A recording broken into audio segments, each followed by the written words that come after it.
Assalamualaikum warahmatullahi wabarakatuh. Selamat pagi anak-anak ibu. Nah, baiklah anak-anak, untuk hari ini langsung saja kita mulai pembelajaran 2. Anak-anak perhatikan teks berikut ini di halaman 15. Nah, sebelum anak-anak belajar, kita berdoa terlebih dahulu ya. Ya, baiklah anak-anak, di halaman 15 di sini ada teks mengamati gambar bermain menjaring ikan. Nah, ibu bantu membacakan teksnya ya. Di dekat rumah Ali ada kolam renang. Hampir setiap hari Minggu, Ali bersama teman-temannya bermain kolam renang. Hari ini mereka asik bermain menjaring ikan. Mereka bermain di kolam yang dangkal. Dalam permainan menjaring ikan terdapat gerakan berjalan di air. Nah, berikut ini cara gerakan berjalan di air ya. Nah, anak-anak setelah melihat gerakan berjalan di air, sekarang kita perhatikan di halaman 17 membaca dongeng fabel di bawah ini dengan membagi 3 peran, yaitu sebagai pencerita, ular, dan tikus. Nah, ibu akan bacakan dongengnya. Anak-anak perhatikan baik-baik ya. Judulnya adalah Kecerdikan Menumbuhkan Kebaikan. Di sebuah gurun pasir, hiduplah ular dan tikus pasir. Sebenarnya sang ular sangat ingin memangsa tikus, sedangkan tikus berusaha mencari akal agar ular tidak lagi berniat memangsanya. Saat itu sang ular sangat lapar, padahal ia sedang tidak mempunyai sedikit pun makanan. Sedangkan tikus yang berada tidak jauh dari sang ular sedang asik melahap makanannya. Sang ular merasa tidak senang melihat kelakuan tikus. Ular berkata, "Dengarkan ucapanku, wahai tikus yang angkuh. Aku pasti akan mendapatkan tubuhmu yang mungil dan lezat itu." Nah, tikus menjawab, "Hei ular, berusaha dan bekerjalah. Jangan hanya berani mengancam. Kalau hanya mengancam, seekor semut pun bisa." Sang ular sangat marah mendengar ejekan tikus. Ia lalu kembali ke sarangnya dengan perut yang lapar. Sedangkan tikus masih lahap dengan makanannya. Waktu terus berjalan, tetapi ular juga menemukan makanannya. Ular tidak juga menemukan makanannya. Ia juga enggan untuk keluar dari sarangnya. Sementara itu, tikus sudah lelap dalam sarangnya.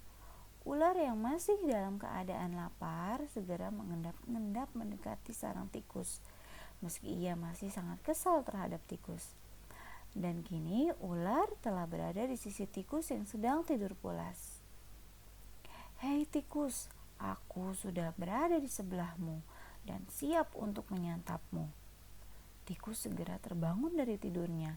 Sambil berpura-pura menguap, ia mulai memutar otak agar bisa lolos dari cengkraman sang ular. Kata tikus, "Tunggu dulu ular, sahabatku. Kalau kau ingin memakanku, kau harus berpikir dulu. Kita hanya berdua di sini, tidak ada hewan lain. Jika kau memakanku, maka kau akan sendiri. Kau tidak akan mempunyai teman yang dapat kau ajak mencari makan.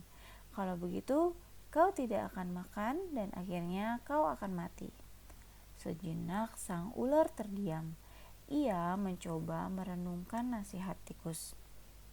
Kata ular, "Jadi kita tidak bisa hidup sendiri?" "Tentu, bukankah kita bisa berteman? Dan tentunya kita dapat mencari makan bersama. Bukankah itu lebih menyenangkan daripada nantinya setelah kau memakanku, kau hanya akan hidup sendiri?" Ular mengangguk tanda mengerti. "Baiklah kalau begitu, maafkan aku." Tikus pun memaafkan ular. Mereka tersenyum bahagia, kemudian beranjak mencari makanan bersama-sama. Nah, baiklah anak-anak, setelah anak-anak mendengarkan dongeng, Nah, apa yang dimaksud dengan dongeng? Dongeng adalah cerita yang tidak benar-benar terjadi.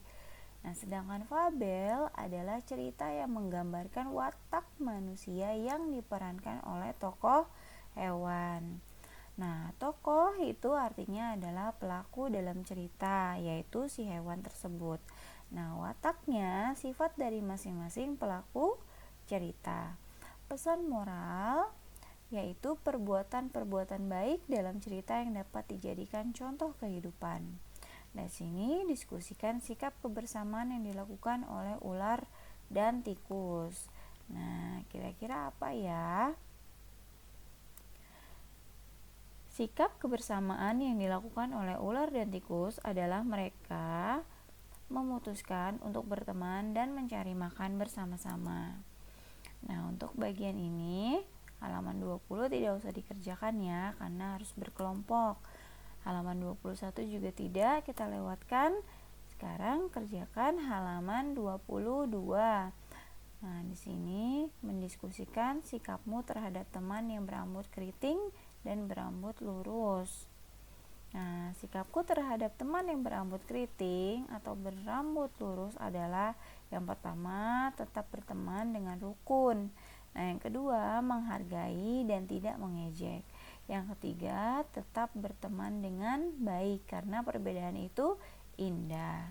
Ya, karena di pembelajaran 2 banyak menggunakan kerja kelompok, jadi banyak juga tugas yang dilewatkan saja. Baiklah anak-anak, untuk pembelajaran 2 hari ini cukup selesai. Ibu akhiri, wassalamualaikum warahmatullahi wabarakatuh.